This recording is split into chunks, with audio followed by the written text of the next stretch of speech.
Clinical examination इसमें सबसे important है, जो कि कोई आपका कंसल्टेंट ऑर्थोपेडिक सर्जन या न्यूरो सर्जन करेगा। नंबर 2 एक्सरे इन्वेस्टिगेशंस में आ जाता है। Number 3 MRI। इन चीज़ों को करवाने से बिल्कुल भी ना घबराएं। क्यों?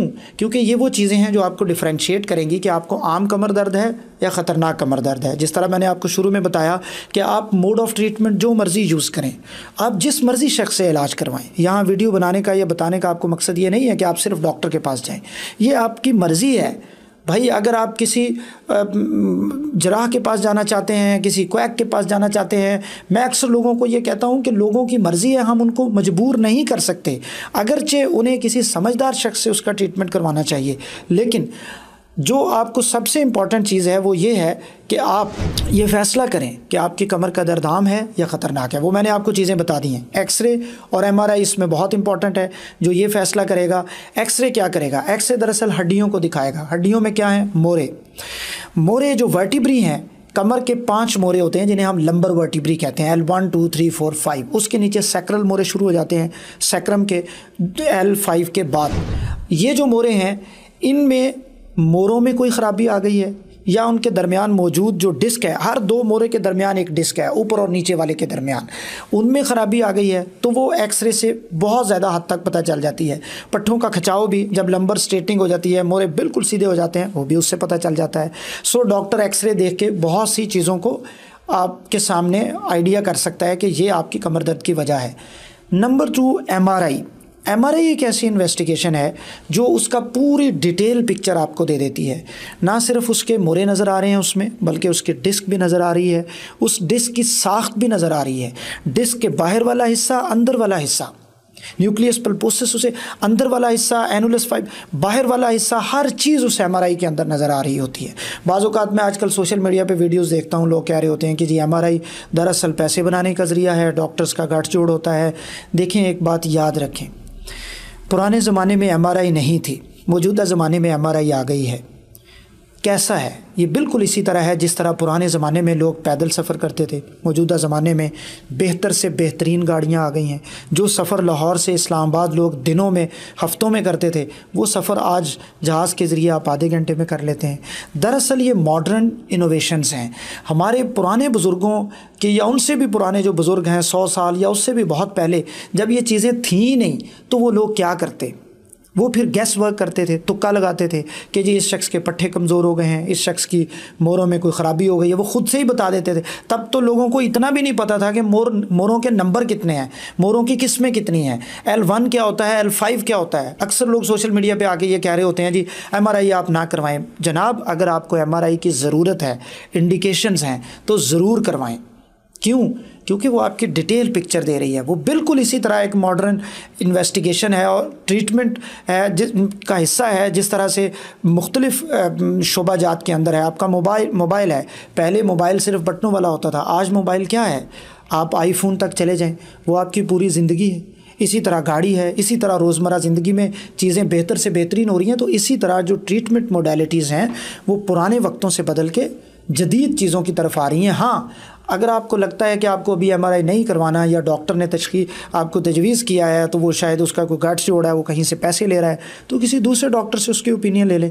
वो भी नहीं करना चाहते तो आप गूगल खोलें, MRI के इंडिकेशंस देखें, अगर आप में वो मौजूद हैं तो जाके करवा लें और डॉक्टर की राय को उसके साथ आप मैच कर लें। सो जदीद दौर में ये चीज़ें बहुत आसान हो गई हैं। सिर्फ ब्लेम गेम की तरफ मत जाएँ, अपना बेड़ा मत गर्क करें। मैं ये कह रहा हूँ आपको, सोशल मीडिया की वीडियोज़ देख देख के सिर्फ इस बुनियाद पर कि जी ये फ़लाँ की साथ गठजोड़ में है, फ़लाँ कर रहा है, फ़लाँ डॉक्टर्स ये कर रहे हैं, फ़लाँ डॉक्टर्स ये कर रहे हैं, इस तरफ मत जाएं। मैं किसी का नाम नहीं लेना चाहता, लेकिन मैंने देखा है सोशल मीडिया पे वो लोग बहुत मशहूर होते हैं जो ये कहें कि जी आज से 100 साल पहले जो तरीका था वो मैं आज तरीका अडॉप्ट करूँगा और उसके साथ मरीज़ का कमर दर्द ऐसे ठीक कर जाऊँगा। और भाई, किस ज़िंदगी में आप रह रहे हैं? किस दुनिया में आप रह रहे हैं? खुद आपने सूट पहना हुआ है, खुद आप एक माइक के सामने बैठे हैं जो वायरलेस माइक है, खुद आप एक ऐसे बेहतरीन लाखों, 1.5 लाख 2 लाख के कैमरे के सामने बैठे हैं आज, और ख़ुद आप एक बेहतरीन गाड़ी पे चल के आए हैं। तो फिर सेहत के शोबे में आप 100 साल पहले की बात क्यों करते हैं? मॉडर्न टेक्निक्स की बात करें। वो क्या है जो मैं आपको बता रहा हूँ, और वो मैं नहीं आपको बता रहा, मैं भी किताबों से पढ़ के बता रहा हूँ। आप गूगल पे देख लें, अमेरिका, लंदन, बरतानिया में बैठे लोगों से पूछ लें, उसमें पुराने तरीक़ों की तरफ जाना जो है वो बेवकूफ़ी है। हाँ, जब आपको पता चल जाए मॉडर्न इन्वेस्टिगेशंस के नतीजे में कि आपको कोई ख़तरनाक वजह नहीं है, आम वजूहात हैं, तो फिर उसका ट्रीटमेंट आप चाहे एक डॉक्टर से करवाएं, चाहे आप एक ऐसे बंदे से करवाएं जिससे आपका दिल मुतमिन होता है। लेकिन खुदा का वास्ता है, अगर आपकी कमर दर्द की वजह बहुत संगीन है तो प्लीज़ उसको नज़रअंदाज ना करें। जब मैं आपको ये बता रहा हूँ तो साथ मैंने अब आपको बता दिया एक्सरे और एमआरआई। एमआरआई आमतौर पे आपको सब कुछ बता देता है। जो आपके ट्रीटिंग डॉक्टर है, सर्जन है, वो आपको वो एमआरआई देख के बता देंगे कि आपकी वजह क्या है, डिस्क का मसला है, मोरे का मसला है, जो भी चीज़ें हैं एमआरआई में आमतौर पर वो वाज़ेह हो जाती हैं। सो ये दो बड़ी चीज़ें मैंने आपको बता दी, एक्सरे और एमआरआई। अलामात उससे पहले थी, उससे आप तय कर सकते हैं कि आप आम कमर दर्द है या ख़तरनाक कमर दर्द है। तो आज की इस प्रोग्राम में, इस पॉडकास्ट में मैंने आपके साथ बेसिकली इस नुक्ते पे बात करनी थी कि जो सोशल मीडिया पे बहुत सा स्टफ़ आ रहा है उसको देख के परेशान ना हों, उसको देख के कंफ्यूज ना हों, अपना बेड़ा गर्क ना करें, अपनी सेहत का ख्याल रखें। और उसमें कमर दर्द का मर्ज़ बहुत ज़्यादा ऐसा मर्ज़ है जिसके बारे में लोग कंटेंट बनाते हैं और हर शख्स वो जिस शोबे को जानता है, वो जिस तरीका इलाज को जानता है, वो कहता है यही सबसे बड़ा तरीका इलाज है।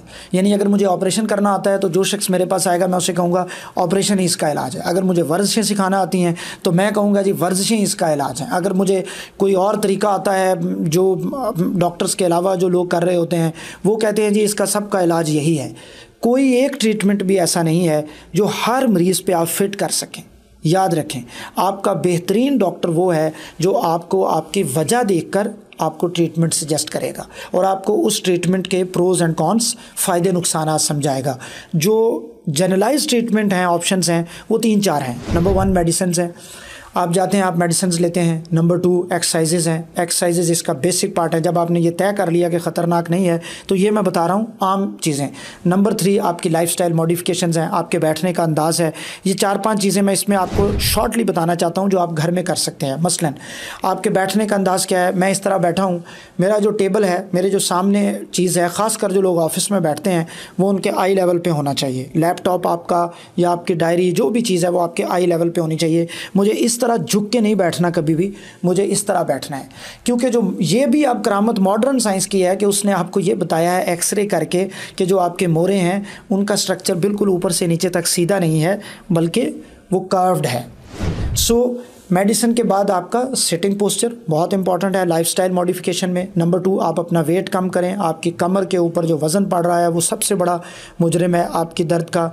नंबर 3 आप अपना जो मैट्रेस है जिस पे आप सोते हैं, जो गद्दा है, उसको बेहतर करें। पुराने वक्तों में ये कहा जाता था कि कमर सीधी है तो गद्दा भी आप सख्त इस्तेमाल करें, लेकिन ऐसा नहीं है। नरम गद्दा इस्तेमाल करें जो आपके लंबर कर्व को सपोर्ट करे। और फिर आप जो सिटिंग पोस्चर है, जो अपनी सीट है, उसको इस अंदाज़ में पीछे से होनी चाहिए कि आपके बैठने के अंदाज़ के दौरान आपके पट्टे रिलैक्स हों, ना कि वो टेंस हों या टाइट हों। आजकल हमारे जो दोस्त आईटी का काम करते हैं उनके सिटिंग का काम, बैठने का काम बहुत ज़्यादा होता है, तो उनको ये शिकायत बड़ी कॉमन डेवलप हो जाती है। फिर एक्सरसाइजेज़ हैं।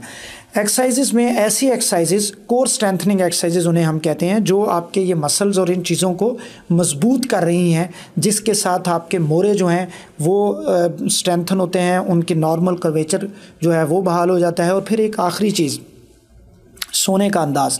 सोने का अंदाज़ भी बहुत मैटर करता है पेशेंट्स का जो कमर दर्द के साथ हैं, क्योंकि बहुत से मरीज़ ऐसे होते हैं वो कहते हैं डॉक्टर साहब मैं सो के उठता हूँ तो उस वक्त मुझे ज़्यादा कमर दर्द होता है। उसमें 3-4 टिप्स हैं। नंबर 1, अगर आप सीधे सोते हैं, स्पाइन उसे हम कहते हैं, तो आपने अपनी टांगों के नीचे तकिया रखना है।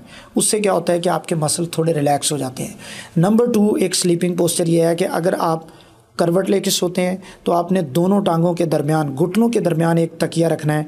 उससे भी आपके मसल रिलैक्स हो जाते हैं। और कोशिश करें एक तरफ मत सोएं, दूसरी तरफ भी करवट लें, ताकि आपके एक ही तरफ के पट्टे जो हैं वो एक साइड के पट्टे टाइट ना हो जाएं। दूसरा ये स्टाइल है। तीसरा एक स्टाइल ये होता है, उसे बेबी पोजीशन कहते हैं, यानी बच्चा बिल्कुल जिस तरह इकट्ठा होकर सोता है उस तरह आप सो सकते हैं, ताकि आपके जो मसल्स हैं वो रिलैक्स हों, ना कि वो टेंस हूँ।